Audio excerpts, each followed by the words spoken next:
Hoje a gente vai mergulhar de cabeça numa obra clássica, daquelas que realmente mexem com a gente, sabe? É A Arte de Amar, do psicanalista Erich Fromm, um livro que questiona basicamente tudo o que a gente acha que sabe sobre o amor. E o Fromm já começa o livro com uma pergunta que, vamos combinar, todo mundo já se fez em algum momento. Por que uma coisa que a gente começa com tanta esperança, tanta expectativa como o amor, por que isso falha com tanta, mas tanta frequência? É uma pergunta bem desconfortável, mas super necessária. E aí vem a grande sacada do Fromm. A ideia que é o coração do livro inteiro. Ele diz que o nosso erro, o erro fundamental, é achar que o amor é só um sentimento, sabe? Aquela coisa que simplesmente acontece com a gente. E ele vira essa ideia de ponta cabeça. Para ele, o amor não é um sentimento que a gente encontra por acaso. É uma arte. E como qualquer arte, precisa ser aprendida, precisa ser praticada. Então tá, vamos explorar essa ideia um pouco mais a fundo. A primeira grande virada de chave é justamente essa: começar a encarar o amor como uma habilidade que exige conhecimento e, claro, muito esforço. E o Fromm aponta aqui para uma coisa muito curiosa na nossa cultura, né? Pensa comigo, ninguém espera virar um músico genial ou um médico excelente sem anos de estudo, de prática, de dedicação. Mas, quando o assunto é amor, que talvez seja a coisa mais importante da vida, a gente cruza os dedos e espera ter sorte. É bem estranho se a gente parar para pensar. Certo. Então, se a gente está olhando para o amor do jeito errado, onde é que a gente está tropeçando? Fromm identifica 3 enganos principais, 3 armadilhas em que a gente sempre cai. O primeiro erro, e esse é quase universal, é um desvio de foco total. Toda a nossa energia vai para a pergunta: como eu faço para ser amado? A gente se preocupa com a aparência, com o sucesso, com o ser popular, tudo para atrair o amor de alguém. Mas Fromm diz que a questão de verdade é outra. A tarefa é desenvolver a nossa capacidade de amar. A pergunta certa a se fazer é: como eu me torno uma pessoa que sabe amar de verdade? O segundo engano é que a gente trata o amor como se fosse um problema de encontrar o objeto certo, em vez de desenvolver a faculdade de amar. O que isso quer dizer? Que a gente age como se estivesse fazendo compras, procurando a pessoa perfeita, o produto ideal no mercado de relacionamentos. O Fromm vira essa lógica e diz: o problema não é encontrar a pessoa certa, o desafio é ser a pessoa certa, desenvolvendo a nossa própria habilidade de amar, como se fosse um músculo que precisa ser treinado. E o terceiro erro? Esse é um clássico. É quando a gente confunde a faísca inicial com a fogueira douradora. Aquela experiência de se apaixonar, sabe? Aquele turbilhão de emoções, a queda de barreiras entre dois estranhos. É uma coisa intensa, sem dúvida. Mas é um estado passageiro. A realidade do amor, o que Fromm chama de permanecer no amor, é bem diferente. É uma disciplina, é uma escolha consciente, uma atividade que precisa ser mantida dia após dia.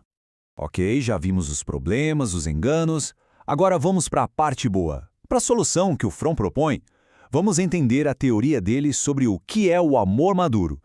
E a definição que o Fromm dá para o amor maduro é poderosa e cheia de significado. É a união, sob a condição de preservar a própria integridade. Pensa nisso. 2 pessoas se tornam uma, só que elas continuam sendo 2.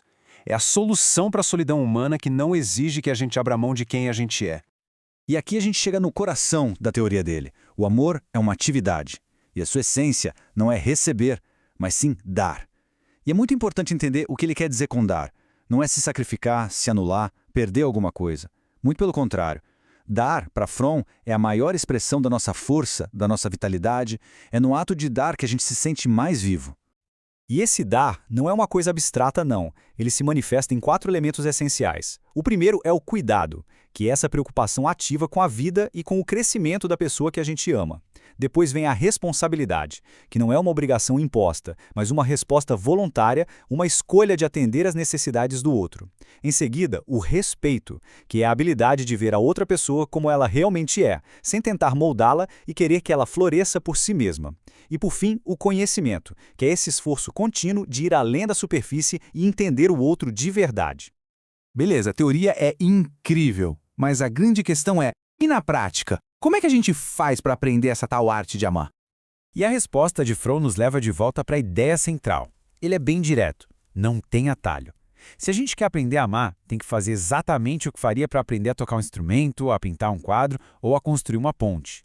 Exige estudo da teoria e, claro, muita, mas muita prática. E toda arte, toda mesmo, tem alguns pré-requisitos básicos, e com amor não é diferente. Primeiro, precisa de disciplina. Não como algo chato, mas como um jeito de organizar a vida em torno desse objetivo. Precisa de concentração, essa habilidade cada vez mais rara de estar de fato presente com a outra pessoa. Exige também paciência, entender que as coisas não acontecem da noite para o dia. E, finalmente, uma preocupação suprema, ou seja, levar esse aprendizado realmente a sério. Mas de todos os desafios, o Fromm destaca um como sendo principal, o grande chefão a ser derrotado, o nosso próprio narcisismo. É aquela tendência que a gente tem de ver o mundo e as pessoas só como um reflexo dos nossos próprios desejos, dos nossos medos. E como a gente supera o narcisismo? Bom, Fromm aponta 3 atitudes que a gente precisa cultivar. A primeira é a humildade. Sair daquela fantasia de criança de que o mundo gira ao nosso redor. A segunda é a objetividade, que é o esforço de enxergar as pessoas como elas são, não como a gente gostaria que elas fossem. E a terceira é a fé racional, que é ter uma convicção baseada na vida real de que as pessoas têm um potencial enorme para crescer e mudar. Para fechar, o Fromm não fica só na teoria individual. Ele analisa como é difícil praticar o amor numa sociedade que muitas vezes parece jogar contra. E aqui a análise dele vira uma crítica social bem afiada. Ele diz que a nossa sociedade, com esse foco maluco em consumo, em mercado, em troca, acaba nos transformando em autômatos, pessoas meio alienadas.